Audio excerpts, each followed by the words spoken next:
where instead of focusing on external world and all the broken systems, we focus on the inner world and empower people to change that. Our goal is to empower people to feel safe to love themselves courageously.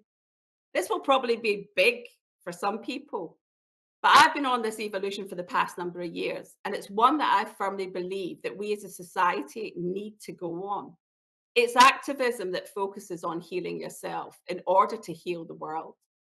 It strikes me that we do not have a movement for humanity. We need all these other movements, but why don't we have something that encompasses all of us and goes to the root cause? We forget we all are on the same team, and even all these individual movements are working towards the same goal. We most definitely need human sustainability to take its rightful place alongside environmental and economic factors. And we don't have 25 years to wait. I mean, I really believe it's never been a more urgent than now to heal our society. There's a pandemic of self-doubt. There's 1 in 2 people feel more self-doubt than self-love. There's an epidemic of loneliness. 1.2 million men ended their lives in the US, not because they were depressed, but because they were lonely. And we have an adolescent's mental health crisis. We're forecasting that to be the #1 health condition by 2030. It's no secret that despite technology and globalization, we have never been more disconnected from each other, ourselves, and the planet. And I believe this type of approach is urgently needed as it's what's bringing forward healing to save the planet. We all long to belong. Thanks, Paul. Wendy, thank you. A powerful point of view. I'm keen to come back and unpack that with you in a moment. Brad, but first let's turn to you. Welcome. We've heard the word regenerative already today, but tell us more about the Regenerative Change Lab, your work, and what do you believe is the most important thing for individuals to do to create sustainable and regenerative change?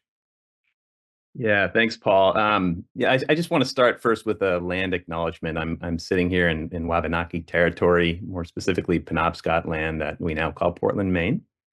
And I say that because everything I do is rooted in the wisdom of nature and the voices of our ancestors, of our indigenous brothers and sisters who are living in balance with living systems and life itself. And it's something that's come up today is how do we start to figure out how to drive the interchange, as James was talking about. The inner development goals is one approach, and regenerative leadership is another. They're intimately connected. But the work I do as co-founder of Regenerative Change Lab, which will also help you understand about what I believe is important for leadership today, is we work with change makers and leaders around the world to ground them in a clear understanding and perspective of where we are today, how we got here into this current, what we'll call a meta crisis, actually, which is more than a polycrisis being a confluence of many, many different crises and systems collapse. We've talked about that today. The data's there. But the meta crisis being a crisis of meaning. So we work with them to understand what is it that have brought us to today's ways of thinking and being and relating with each other in the world. And then we also like to help people, leaders, tune into and reconnect with their inner nature. So we have our inner nature and the outer nature that we see around us. We are all one. It's a unity. Help them navigate from their core and from their true, authentic selves, from their unique essence. And then finally, we also equip them with these life-affirming mindsets. So it's a mindset shift, and the skills to navigate change today, because change is happening all around us. Change is a constant, as we know. It's not about solving change or stopping change or running from change. It's about navigating through the change and the complexity with more confidence and courage into the unknown. We've never been here before. And to be active participants in the emergence and the co-creation of this regenerative future. It's nice to be able to think about what that might be, some sort of idyllic future, but it does exist for us here and now today. And so interestingly, about 10 years ago, I started this process of recognizing that leadership was really missing this inner development, this human development from the sustainability conversation, from conferences, from dialogue. I was continuing to see conference parties and even things like World Economic Forum, other gatherings of important leaders trying to make big decisions for the world. that, they're walking away and with oftentimes limited results or very sort of self-interested results, and conflict.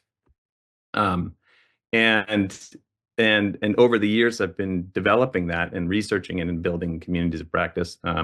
But this regenerative leadership really spoke to me because it comes from the heart of life. It spoke to me because it's a convergence and confluence of multiple disciplines, from systems thinking to cognitive behavioral sciences to spirituality to biomimicry. And it helps us address this crisis of meaning and start to have more hope today. So I just want to quickly talk about curiosity. What is the role of curiosity today? What is some of the dangers of curiosity? Interesting, that word crisis in Japanese has a symbol for both danger and opportunity. We know that. So what are the dangers and the opportunities? Some of the dangers that exist from curiosity, which really got us to where we are today, which again helped us be who we are and where we are. But we had things like the dawn of agriculture and the rise of civilization and the exploitation and colonization of multiple peoples around the world. We had the scientific revolution and the industrial revolution. Now with AI, all these things have helped us get to where we are through our curiosity and wanting to understand life and how to be better and evolve. But they've also created some ways of thinking, like we've talked about earlier. It's nice to be last because then I can sort of refer to people, but this sort of linear thinking that we have, and this idea that we can control and manipulate nature and divide it up into extractable resources, and focusing really intensely on the atom, our atom-like thinking, which is the part and sometimes often missing the experience of the whole, understanding the whole system that exists. And how do we build things better and faster and cheaper and to mechanize everything? These are all curiosities that we've had that have also led to the challenges that we see today in this polycrisis, metacrisis situation. So what if we could start using curiosity in ways to not just feed our brains and our minds with more information and the ability to be right and the expert and everything, but really to open up our hearts and minds and our wills around other ways to navigate the change and challenges that we see today? What if we could use curiosity to expand the concept of who we are? Could we lean into VUCA, the volatility, uncertainty, complexity, and ambiguity that exists all around us in nature? Those are natural characteristics of nature, not something to run from. Can we start to be curious about how do we shift away from dominance of our left brain, which is that highly analytical, logical, linear, factual side of our brains, to really opening up more our creative, intuitive, artistic, emotional, imaginative side, our right sides of our brains? Can we tap into other forms of intelligence? We often focus so exclusively on our brains and mind intelligence, and not so much on what's your intuitive intelligence and your heart intelligence, emotional intelligence. Obviously, these are things that have been talked about before, but how do we bring that and look at examples and metaphors from nature as the path forward? So that's just a little bit more about what I do. I appreciate the time. Brad, thank you. Okay, let's get into that. And I love how you both have described sort of stepping outside the system, and in some way sort of trying to create a collective meaning. And I want to click into two different topics to kick us off. One is about making choices, as Jameis talked about, but also Jonathan talked about there isn't the political will, and what is our ability to impact all of these different factors that essentially we are living within. If we talk about choices first, and I think you both talked about mindset. Being more sustainable, living a more sustainable life is often seen as a sacrifice. It's the harder choice to make. So what are some of the mindset shifts you've seen? And maybe do you have some examples that are necessary and things people can do to move away from sustainability as a sacrifice to one of opportunity and regeneration? Brad, maybe start with you. Yeah, just making sure my mute is off. Yeah, thanks. So as I mentioned, that first thing that we do is just help people understand how we got here. I think a big part of moving away from this notion of sustainability as a sacrifice is to start to understand how we think today, how we've been trained and rewarded to think as we've moved up through organizations, and starting in school and class, early age. You're either right or wrong. Raise your hand, you're right. You don't get it right, you're wrong. They're binary kinds of ways of thinking. And so in these linear ways of thinking and non-circularity. If you use living systems, I actually use and reference a lot my mentor, a guy named Giles Hutchins. He's from the UK. And his co-author, Laura Storm, they wrote Regenerative Leadership, and they have 7 principles of living systems. So starting to look at things like, how can we think about being more sensitive and responding to the changes that we're seeing, as opposed to trying to sort of command and control and save the planet. Even these words, language is so important to be thinking about as you're saying things, hit the ground running, bullet points, violence and colonialism and mechanistic extractive thinking is built into our language. So pay attention to that is one way to do that, and start to think about what are other ways about opening ourselves to other experiences and other ways of doing business and leading using living systems principles. And I could go into any of the 7. I'll just say them real quick. It's interesting. Life affirming, ever changing and responsive, relational and collaborative, synergistic and diverse, cyclical and rhythmical, flows of energy and matter, and the living systems field. And all of those have metaphors and teachings within them to apply. Thanks, Brad. Wendy, same question to you. What are some of the mindset shifts, and what examples do you work with when you're trying to get people to move away from this idea of sustainability as sacrifice? Yeah. I think one of the first things that really struck me was, if you were to think, Paul, at the beginning of your life, that you were given a human and you were told, Paul, your job is to look after you, the human. Most of us don't even believe that that's our job. We've come so far away from self, actually, and looking after self. In fact, we think it's selfish most of the time, the way that, we've been indoctrinated to believe. Like, first of all, like, we're looked after by parents if we're fortunate enough to have parents. And then we're looked after, we leave home, and then we're looking for somebody else to look after us, whether it's an organization or whether it's a partner. But we are our humans, right? We've got to look after ourselves. The only person that's going to look after you, Paul, is you, because nobody's coming to save us, right? We've got to save ourselves. And I really believe that, you are and we are each other. Paul, you're your custodian, right? And I suppose if you get up in the morning, you think, well, how am I going to look after me, my human? Yeah, we hardly ever think like that when we get up in the morning. We're usually too busy running around doing stuff. And so I think that answer, if you thought about yourself as you've got to look after you, you think about that answer differently. And, because there's so many times we allow ourselves to be, to be treated badly. We're in toxic relationships. It's completely different, though. If you looked after you as a human, you wouldn't be actually sacrificing yourself like that. And if you see, so I really believe that if you see yourself as a human and loving yourself, it's not actually a feeling to love yourself. I think it's an approach. And I really think it's a practice, because, like, by the way, it's not something that's easy to do. And you don't even need to like yourself at the beginning to do that. You just need to start practicing. Like everything else, like going to yoga, you need to start practicing how to love yourself.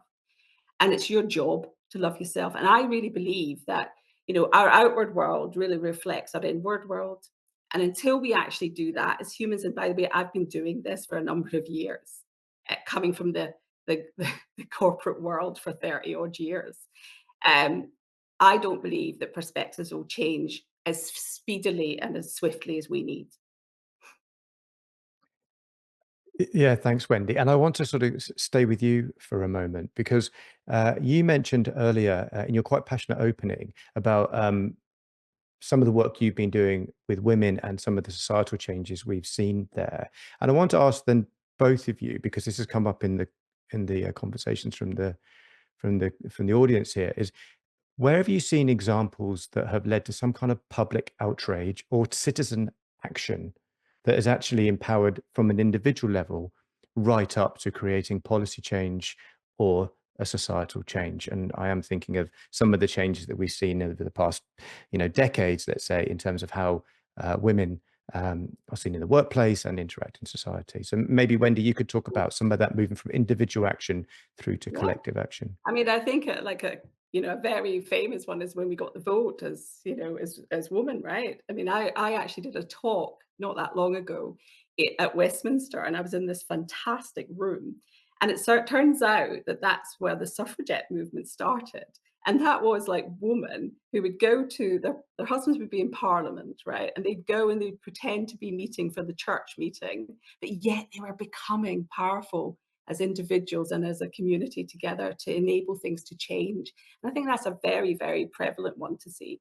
And I think as we as humans all come together, I do think there's a real movement that we can create as individuals. But I think particularly what's important as well is just looking at your own environment. I don't think you need millions of followers on YouTube and on Instagram, by the way. I think if you're really focused at locally in your environment, you can make huge changes. I mean, even at my home, I've made huge changes. And to myself, I've made huge changes lately. So I think that, it's about really focusing in on what you can influence actually. What's in your span of control? Yeah. Yeah. Brad, same question to you, and maybe like leaning into some of your work on sort of living systems and the systems thinking stuff. How do you go from individual action to more systemic change? Yeah, thanks. I think I think one of the most important things here is to really pay attention to where the energy and desire and drive for change is coming from inside of yourself. One of the things that concerns me today is, while sort of, anger and, concerted action to, say, it was mentioned a lot today, is like, we need to act, we need to act. And oftentimes I would stop and ask and say, are we acting in the right ways? Because if you're just rushing to act, you're oftentimes reacting.